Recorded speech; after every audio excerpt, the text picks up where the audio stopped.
नमस्कार, मैं शुभांशी त्रिपाठी और आप देख रहे हैं जन एक्सप्रेस। आज हम बात करेंगे उत्तर प्रदेश विधानसभा में उठे ऐसे सवालों की जिसने राजनीतिक गलियारों में हलचल मचा दी है। सवाल ये है कि क्या उत्तर प्रदेश की राजनीति अब पूरी तरह जातीय समीकरणों पर आ गई है?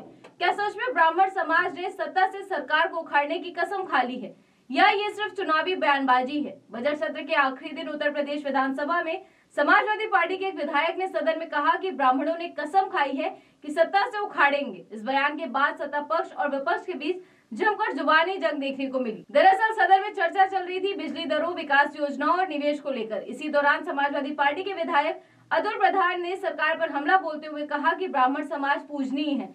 आज डिप्टी सीएम ब्राह्मणों को पूज रहे हैं, लेकिन उनकी चोटी उखाड़ने वाला कौन था? ऐसे ही चाणक्य की घनानंद ने चोटी उखड़वाई थी और चाणक्य ने कसम खाई थी कि मगध के साम्राज्य को उखाड़ फेंकेंगे।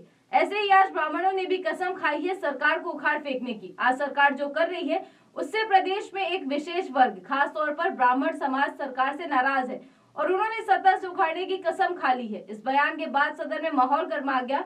सत्ता पक्ष के मंत्रियों ने इसका कड़ा विरोध किया और इसे समाज में विभाजन फैलाने वाला बयान बताया। इससे पहले सदन में बिजली दरों पर जो सवाल उठाए गए थे उसे लेकर ऊर्जा मंत्री ने कहा कि पिछले 6 वर्षों में उत्तर प्रदेश में बिजली की दरों में बढ़ोतरी की गई है। सरकार का दावा है कि प्रदेश में बिजली उत्पादन बढ़ा है, ट्रांसमिशन क्षमता मजबूत हुई है और उपभोक्ताओं को बेहतर सुविधा मिल रही है। लेकिन विपक्ष का आरोप है कि जमीनी स्तर पर लोगों को महंगी बिजली और कटौती का सामना करना पड़ रहा है। इसी मुद्दे पर तीखी बहस हुई और राजनीतिक आरोप प्रत्यारोप का दौर शुरू हुआ। तभी ये बयान सामने आया। अब इस बयान का राजनीतिक मतलब क्या है उसे समझते हैं। सबसे बड़ा सवाल है कि क्या ये बयान सिर्फ भावनात्मक प्रतिक्रिया थी या एक रणनीतिक राजनीतिक संदेश? उत्तर प्रदेश की राजनीति में ब्राह्मण मतदाता हमेशा से एक महत्वपूर्ण भूमिका निभाते रहे हैं। चाहे वो बीजेपी हो, सपा हो या बसपा, हर पार्टी इस वर्ग को साधने की कोशिश करती रही है।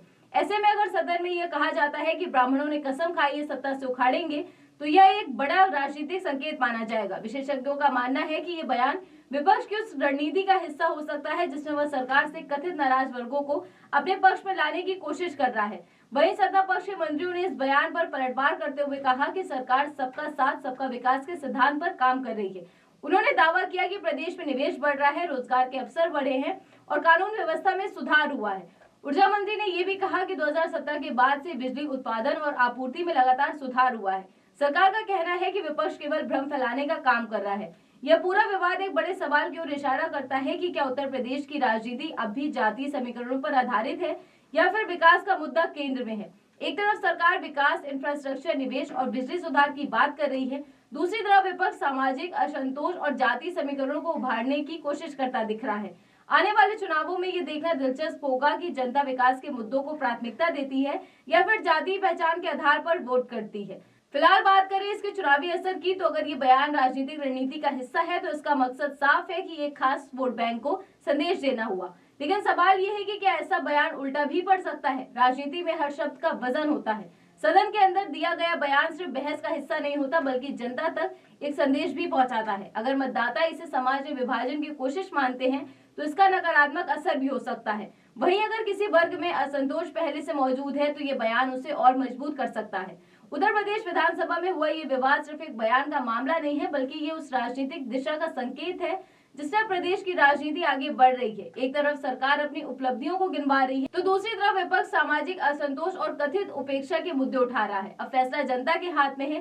क्या ये बयान सिर्फ राजनीतिक गर्मी का हिस्सा था या आने वाले समय में ये बड़ा चुनावी मुद्दा बन सकता है? क्या आगामी चुनाव में उत्तर प्रदेश की राजनीति में जातीय समीकरण अभी भी सबसे बड़ा फैक्टर है या बस विकास ही असली मुद्दा है? धन्यवाद।